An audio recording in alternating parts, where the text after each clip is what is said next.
So hello viewers, আশা করছি সবাই ভালো আছেন। সো চলে আসলাম আপনাদের মাঝে নতুন আরেকটি বিউটি টিপস নিয়ে।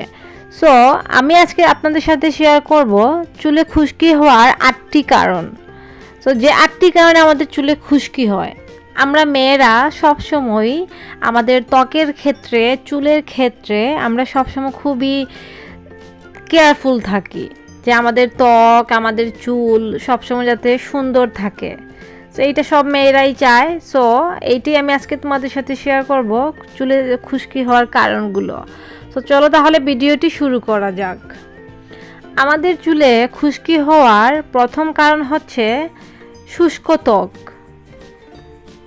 নাম্বার 2, চুল যথেষ্ট পরিমাণ না আঁচড়ানো। আমরা দেখা যায় অনেক মেয়েরাই কি করি যে চুলটা খুবই কম আঁচড়াই।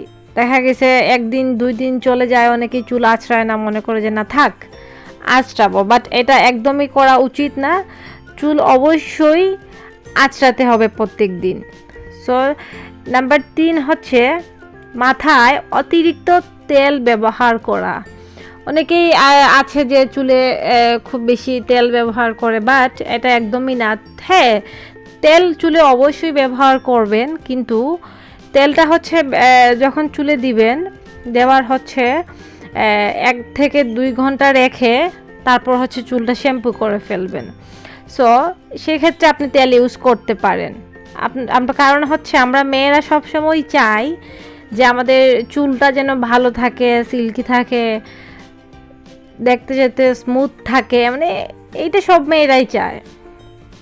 সো নাম্বার 4 হচ্ছে পর্যাপ্ত পরিমাণ শ্যাম্পু না করা। আমরা দেখা যায় বেশিরভাগ মেয়েরাই আপনার 1 সপ্তাহ চলে যায়, চুলে শ্যাম্পু করা হয় না। যে অনেকেই মনে করে কি শ্যাম্পু করলে হয়তো চুল পড়ে যায়, বাট এটা একদমই ভুল ধারণা।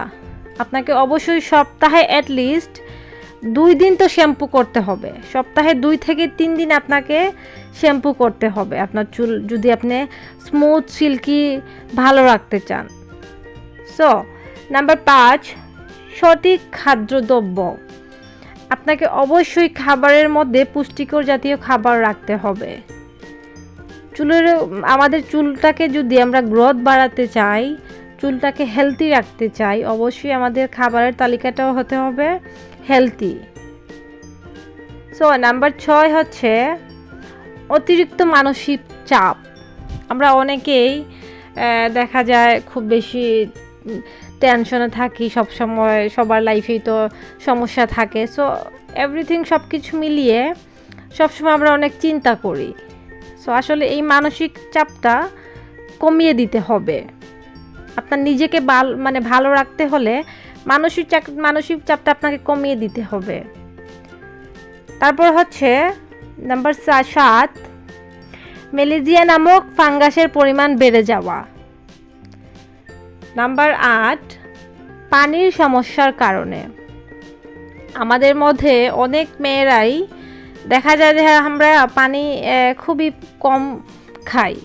সো পানি অবশ্যই দিনে পর্যাপ্ত পরিমাণ খাওয়া দরকার। যতটুকু খেতে হবে আপনাকে, যতটুকু আপনি পারেন, মানে চেষ্টা করবেন পানিটা যাতে একটু বেশি খাওয়া হয় আর কি দিনে।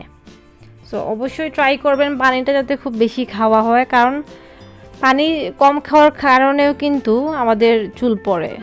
সো আজকে এতটুকুই। আমার ভিডিওটি যদি ভালো লেগে থাকে অবশ্যই লাইক, কমেন্ট অ্যান্ড সাবস্ক্রাইব করবেন। আর হ্যাঁ, নতুন নতুন আরও ভিডিও পাওয়ার জন্য পাশে থাকা বেল আইকনটি অন করে দিবেন।